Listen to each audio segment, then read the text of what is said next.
Nahajamo se v oljarni, iz te oljarne je ratalo še dodatno osmica in iz osmice je ratala gostilna.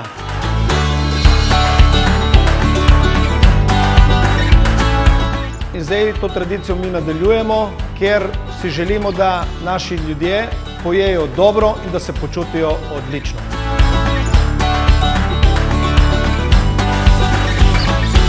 Še zmeraj ohranjamo čiste in naravne okuse, ki so primerni za ta del Mediterana.